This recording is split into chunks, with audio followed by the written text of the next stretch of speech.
আসসালামু আলাইকুম ভিউয়ার্স, আজকে আমি আপনাদেরকে চিকেন 65 কারি তৈরি করে দেখাবো। এটা রান্না করা খুবই সহজ কিন্তু খেতে খুবই মজা। চলুন কিচেনে যাই আর রান্না শুরু করি।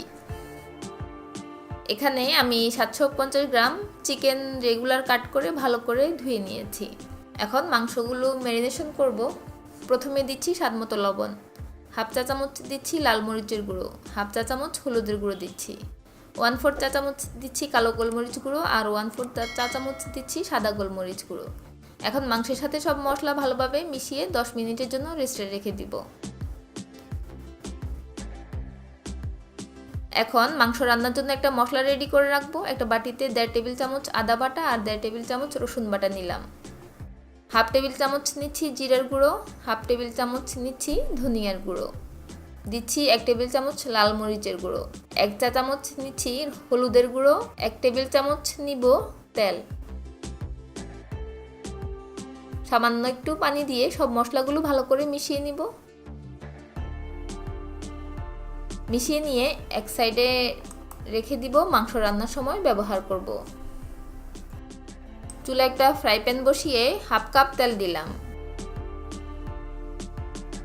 তেল ভালোভাবে গরম হওয়ার পর ম্যারিনেট করে রাখা মাংসগুলো তেলে দিয়ে দিব।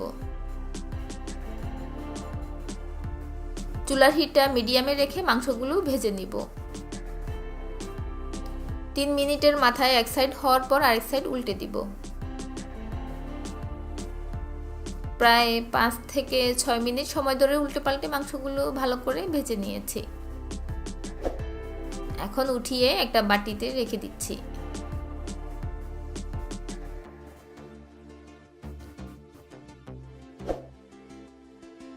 মাংস রান্না করব, তার জন্য একটা প্যানে 100 ml তেল দিয়ে দিলাম। ফ্লেভারের জন্য সাথে দিচ্ছি 1 টেবিল চামচ বাটার। বাটার ভালো করে তেলের সাথে মিশে যাওয়ার পর দিচ্ছি 2টা তেজপাতা। এরপর দিচ্ছি 130 গ্রাম স্লাইস করা পেঁয়াজ। চুলার হিটটা এখন মিডিয়াম থেকে হাইয়ের দিকে রেখে পেঁয়াজগুলো হালকা গোল্ডেন কালার হওয়া পর্যন্ত ভেজে নিব। এরপর দিচ্ছি আগে থেকে রেডি করে রাখা মশলাটা। এখন চুলার আগুনটা লোতে রেখে মশলাটা ভালো করে তেলের মধ্যে ভেজে নিব। 2 মিনিট ধরে মশলাটা ভালো করে ভেজে নিয়ে দিচ্ছি 4 টেবিল চামচ টমেটো পেস্ট। আপনারা চাইলে টমেটো ব্লেন্ড করেও দিতে পারেন। এই টমেটো পেস্টটাও তেলের মধ্যে ভালো করে ভেজে নিব। সব মশলাগুলো ভাজা হওয়ার পর দিচ্ছি 1 চিমটি কালো গোলমরিচ গুঁড়ো আর দিচ্ছি 1 চিমটি সাদা গোলমরিচ গুঁড়ো। 1 চা চামচ চিনি দিলাম। 8 থেকে 9টার মতো কাঁচামরিচ দিয়ে দিচ্ছি। এখন সব কিছু মিশিয়ে নিব।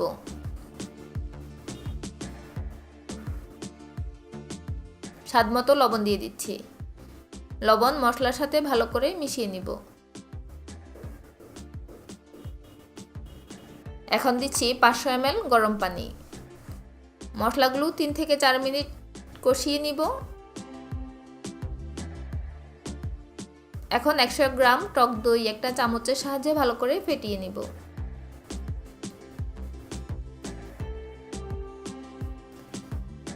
ফেটিয়ে নেওয়ার পর চুলায় বসিয়ে রাখা মশলা থেকে কিছু জল নিয়ে আগে টক দইয়ের সাথে ভালো করে মিশিয়ে নিব। পরে প্যানে দিয়ে দিব। এটা অবশ্যই ফলো করবেন, তা না হলে টক দই সরাসরি চুলায় দিলে ফেটে যাবে। টক দইটা দিয়ে দিলাম। এখন টক দইটা এই মশলার সাথে ভালো করে মিশিয়ে নিচ্ছি। এখন আগে থেকে ফ্রাই করে রাখা মাংসগুলো এই মশলার মধ্যে দিয়ে দিলাম। মাংসের মশলাটা খুব ভালো মতো কষানোর উপর মাংসের স্বাদ অনেকখানি ডিপেন্ড করে। স্প্যাচুলা দিয়ে সবকিছু ভালো মতো মিশিয়ে নিব। ঢাকনা দিয়ে 15 মিনিট রান্না করে নিব। মাংসটা যেহেতু আগে থেকে হাফ ডান করা আছে, তাই আর বেশিক্ষণ রান্না করতে হবে না। প্রায় 15 মিনিট পর ফিরে আসলাম। মাংসের ঝোল অনেকখানি শুকিয়ে গিয়েছে, মাংস ভালো মতো সিদ্ধ হয়ে গিয়েছে। এখন চুলার আগুন বন্ধ করে দিব। এই মাংসের কারিটা রুটি, পরোটা কিংবা পোলাওয়ের সাথে সার্ভ করতে পারবেন। যারা রেগুলার মাংস রান্না খেয়ে বোর হয়ে গিয়েছেন তারা এভাবে একবার ট্রাই করে দেখবেন। আশা করছি আপনাদের ভালো লাগবে। আজ বিদায় নিচ্ছি, দেখা হবে অন্য কোনো ভিডিওতে। আল্লাহ হাফেজ।